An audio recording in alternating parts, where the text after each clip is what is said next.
बच्चों, आज मैं आप लोगों को कक्षा 12 में केमिस्ट्री फर्स्ट से विलियन चैप्टर से एक महत्वपूर्ण टॉपिक हेनरी का नियम बताने जा रहा हूं, जो कि बच्चों परीक्षा के दृष्टिकोण से बहुत ही महत्वपूर्ण है। ओके बच्चों, तो आप इसे ध्यान से समझ करके याद कर लीजिए। ओके बच्चों ध्यान दीजिए, बोर्ड एग्जाम में कक्षा 12 के केमिस्ट्री फर्स्ट से विलियन चैप्टर से हेनरी का नियम और हेनरी के नियम की सीमाएं और हेनरी के नियम का अनुप्रयोग बहुत ही महत्वपूर्ण क्वेश्चन होता है, आपसे ये पूछा जाता है। ओके बच्चों, तो आप इसे ध्यान से समझ करके याद कर लीजिए। ओके बच्चों, तो ध्यान दीजिए, सबसे पहले हेनरी का नियम।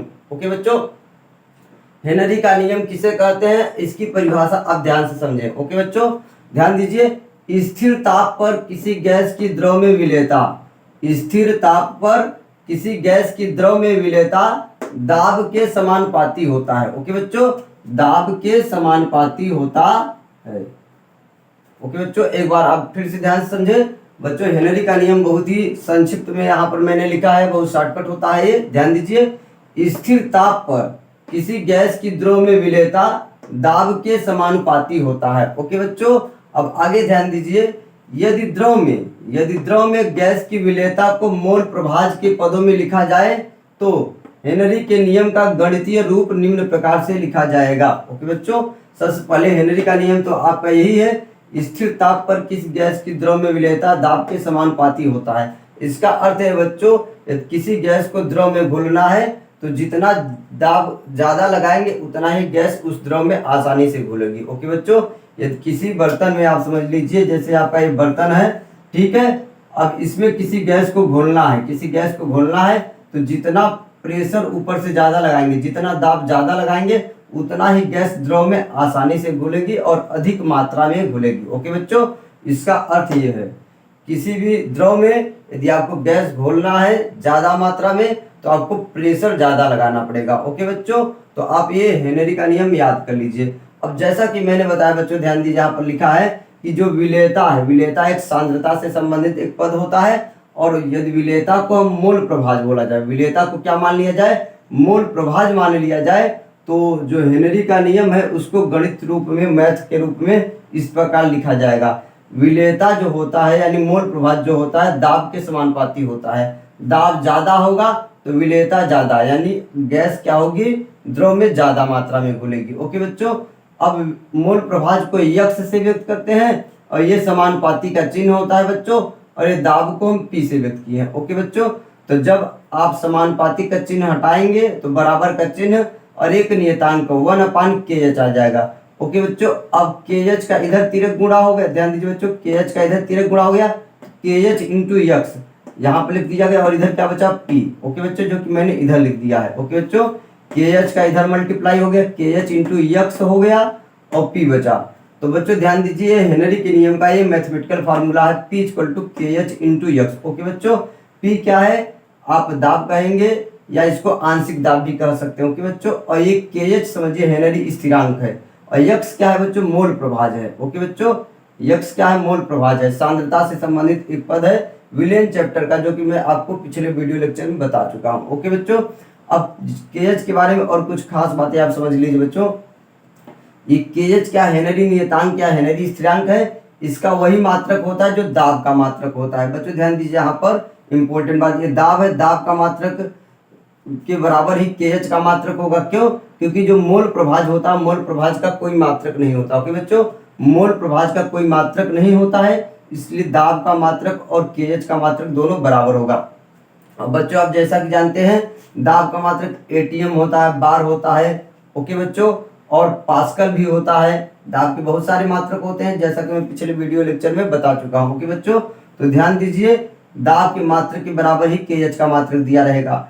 अगली महत्वपूर्ण बात बच्चों, ध्यान दीजिए, kh गैस की प्रकृति पर निर्भर करता है, यानी स्थिर ताप पर अलग अलग गैसों के लिए बच्चों याद रखिए kh का मान अलग अलग रहेगा। स्थिर ताप पर अलग अलग गैसों के लिए kh का मान अलग अलग होता है, गैस की प्रकृति पर निर्भर होता है, यानी अलग अलग गैस के लिए kh का मान अलग अलग होगा। ओके बच्चों, आगे, kh जिस गैस का ज्यादा होता है उसकी विलेयता कम होगी। ओके बच्चों, अब यहाँ से देखिए, यक्स का मतलब विलेयता या मोल प्रभाज है बच्चों, और यहाँ kh उल्टा रिलेशन है, दोनों में क्या बच्चों, व्युत्क्रम का संबंध है। यदि kh की वैल्यू ज्यादा होगी जिस गैस का, उसकी विलेयता क्या, कम होगी, और kh यदि जिस गैस का कम होगा उसका विलेयता ज्यादा होगा। यहाँ से आपको स्पष्ट दिखाई दे रहा है दोनों में व्युत्क्रम रिलेशन है, उल्टा रिलेशन है। ओके बच्चों, तो ये भी महत्वपूर्ण बात आप याद रखिए। KH की वैल्यू ज्यादा तो विलेयता कम, और KH की वैल्यू कम तो विलेयता ज्यादा। ओके बच्चों, अब आगे ध्यान दीजिए, महत्वपूर्ण बात बच्चों ध्यान दीजिए। हेनरी ने सबसे पहले क्या बताया, किसी गैस की द्रव्य विलेयता के संदर्भ में नियम बताया। तो बच्चों ध्यान दीजिए, किसी गैस की जो विलेयता होती है, विलेयता को प्रभावित करने वाले दो कारक आप याद रखिए। ये तो दाब तो आप समझ पाए, किसी गैस की द्रव्य विलेयता दाब बढ़ाने पर क्या होती, बढ़ती है, और दाब को कम करने पर विलेयता क्या होती है, कम होती है। अब ताप को आप याद कर लीजिए बच्चों, ताप बढ़ने पर गैस की द्रव्य विलेयता घटती है, कम होती है। ओके बच्चों, ताप बढ़ाने पर गैस की द्रव्य विलेयता कम होती है, ये आपसे ऑब्जेक्टिव क्वेश्चन पूछा जाता है। ओके बच्चों, तो आप याद रखिए, दाब बढ़ाएंगे तो विलेयता बढ़ेगा, और जबकि ताप बढ़ाएंगे तो द्रव्य विलेयता कम होगा गैस का। ओके बच्चों, तो आप ये पॉइंट नोट कर लीजिए। अब बच्चों आगे ध्यान दीजिए, हेनरी के नियम की सीमाएं, यह भी एक महत्वपूर्ण क्वेश्चन है इस टॉपिक से रिलेटेड। ओके बच्चों, हेनरी का जो नियम होता है कहाँ लागू होता है, किस कंडीशन में लागू होता है, किस कंडीशन में नहीं, हेनरी के नियम की सीमाएं, वही बात बताने जा रहे हैं बच्चों। तो ध्यान दीजिए, गैस का दाब बहुत उच्च नहीं होना चाहिए, जो गैस का दाब होना चाहिए वो बहुत उच्च नहीं होना चाहिए। आगे ध्यान दीजिए, ताप बहुत कम नहीं होना चाहिए, ताप बहुत कम नहीं होना चाहिए। और तीसरी बात, जो गैस द्रव में घोलने जा रहे हैं, गैस और द्रव आपस में क्रिया नहीं करनी चाहिए। ओके बच्चों, तो हेनरी के नियम की ये 3 सीमाएं हैं मुख्य रूप से, इनको भी नोट करके आप याद कर लीजिए बच्चों। अब बच्चों आगे ध्यान दीजिए, हेनरी के नियम का अनुप्रयोग, हेनरी का जो नियम है उसका हमारे लिए क्या यूज है, डेली लाइफ में क्या यूज होता है, वो मैं आपको बताने जा रहा हूँ बच्चों। तो ध्यान दीजिए, हेनरी के नियम का क्या बच्चों, अनुप्रयोग नंबर 1, मृदु पेय, मतलब जिसको सॉफ्ट ड्रिंक कहते हैं आप लोग, आप सोडा वाटर, पेप्सी हुआ, कोका कोला हुआ, जितने भी आप सॉफ्ट वाटर ड्रिंक पीते हैं, स्प्राइट वगैरह, उसमें बच्चों याद रखिए, द्रव में CO2, द्रव में क्या होता है, लिक्विड में CO2 गैस मिलाई गई रहती है। तो बच्चों ध्यान दीजिए, जितना ज्यादा प्रेशर के साथ में मतलब जो है उसको ढक्कन बंद किया जाएगा, उतना उसमें ज्यादा CO2 कार्बन डाइऑक्साइड गैस घुलेगी। ओके बच्चों, इसीलिए याद रखिए, मृदु पेय में या सोडा वाटर में CO2 यानी कार्बन डाइऑक्साइड की विलेयता बढ़ाने के लिए बोतलों को उच्च दाब पर बंद किया जाता है, क्योंकि यहाँ अभी बताया गया दाब ज्यादा रहेगा तो विलेयता ज्यादा, गैस ज्यादा घुलेगी।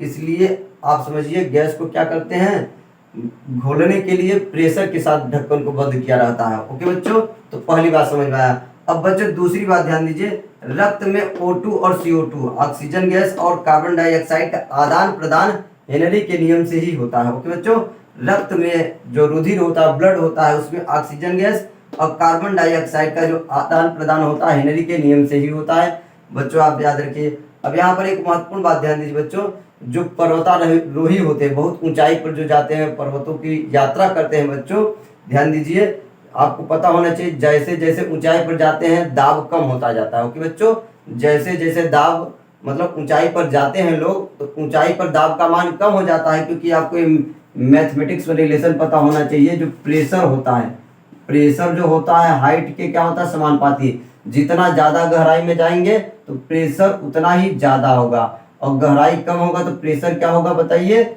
ये कम तो ये कम, और ये ज्यादा तो ये ज्यादा होगा। ओके बच्चों, तो जो पर्वतारोही होते हैं ऊंचाई पर जाते हैं, और ऊंचाई पर जाने के कारण क्या होता है, प्रेशर कम हो जाता है, प्रेशर कम हो जाता है तो जो सांस लेते हैं ऑक्सीजन उनके शरीर में जाती है, तो ऑक्सीजन कम मात्रा में उनके ब्लड में पहुंच पाता है। ओके बच्चों, ऑक्सीजन कम मात्रा में पहुंच पाता है, जिसके कारण उनकी सोचने की क्षमता कम हो जाती है। उस कंडीशन को एनक्सिया कहते हैं। क्या कहते हैं बच्चों, एनक्सिया। ओके बच्चों, जैसे जैसे पर्वतारोही ऊपर जाते हैं, ऊपर जाने के कारण, ऊंचाई पर जाने के कारण दाब कम हो जाता है, दाब कम हो जाता है तो जो गैस जो होती है, ऑक्सीजन गैस सांस के द्वारा अंदर जाता है, वो क्या होता है बच्चों, ब्लड में क्या होता है, कम घुल पाता है। ब्लड में कम घुल पाने के कारण उनकी सोचने समझने की क्षमता कम हो जाती है। और बच्चों याद रखिए, इस कंडीशन को मेडिकल भाषा में क्या कहते हैं, एनाक्सिया कहते हैं। ओके बच्चों तीसरा अब अनुप्रयोग ध्यान दीजिए आप, अनुप्रयोग नंबर तीसरा, गोताखोर के श्वसन मिश्रण में ऑक्सीजन गैस के साथ हीलियम गैस मिलाई जाती है, जिससे जब वे समुद्र की गहराई से ऊपर जब आए तो दर्द न हो। अब बच्चों इसका क्या मतलब होता है, मैं आपको समझा रहा हूँ। बच्चों जैसा कि आपको पता है, गोताखोर क्या होते हैं, समुद्र की गहराई में जाते हैं कोई भी चीज ढूंढने के लिए। तो बच्चों मैंने अभी बताया, गहराई में जाने से दाब बढ़ जाता है, गहराई में जाने से दाब बढ़ जाता है, और दाब बढ़ने के कारण जो वो टैंक लिए रहते हैं श्वसन में, उसमें क्या होता है, गैसों का मिक्सचर लिए रहते हैं। ओके बच्चों, जिसमें ऑक्सीजन गैस होता है, हीलियम गैस होता है, नाइट्रोजन गैस भी होता है। ओके बच्चों, याद रखिए नाइट्रोजन गैस भी होता है इसमें लगभग 56%। ओके बच्चों, तो जैसे जैसे वो गहराई में जाते हैं और टैंक लिए रहते हैं, तो गहराई में जाने के बाद दाब बढ़ गया, दाब बढ़ने के कारण जो सांस लेते हैं और वो क्या होती है, गैस ज़्यादा मात्रा में पूरे ब्लड में सर्कुलेट हो जाता है, ज़्यादा मात्रा में गैस क्या होता है, फैल जाता है पूरे ब्लड में। अब लेकिन जब वो ऊपर आने लगते हैं, ऊपर आने लगते हैं यानी ऊंचाई कम होने लगी है, ऊपर आने लगे तो ऊंचाई कम होने लगी और प्रेशर कम हो गया, और प्रेशर कम होने के कारण जो गैस घुली हुई है उनके शरीर में, ब्लड में, ठीक है बच्चों, तो ब्लड में जो गैस घुली हुई है वो गैस क्या होती है, बाहर निकलना चालू हो जाता है। प्रेशर कम होने के ऊपर आते हैं तो प्रेशर, ऊंचाई कम हो गया तो प्रेशर क्या हो गया, कम हो गया, तो जो घुली गैस है वो क्या होता है, ब्लड में जो नसें होती है उनसे बाहर निकलने लगता है बच्चों, और जिसके कारण उनको बहुत तेजी से दर्द होता है। ओके बच्चों, और क्योंकि नाइट्रोजन के बुलबुले बन जाते हैं उनके नसों में, जो होता है ब्लड के, है ना, जो नसें होती है नाइट्रोजन के बुलबुले बन जाते हैं, जो कि ऑक्सीजन को आगे पीछे नहीं जाने देता है, और क्या हो जाता है, ठीक है, बहुत दर्द होने लगता है बच्चों। उस स्थिति को मेडिकल भाषा में बेंड्स कहते हैं बच्चों, याद रखिए bends, BENDS, BENDS, bends. Okay बच्चों, जिसके कारण उनको काफी दर्द का सामना करना पड़ता है। इसलिए हीलियम गैस मिलाए रहते हैं, तो हीलियम गैस का काम होता है जो नाइट्रोजन गैस होता है, नाइट्रोजन गैस के कारण बुलबुले बनते हैं नसों में, उसको रोक देती है, हीलियम गैस बनने नहीं देती है।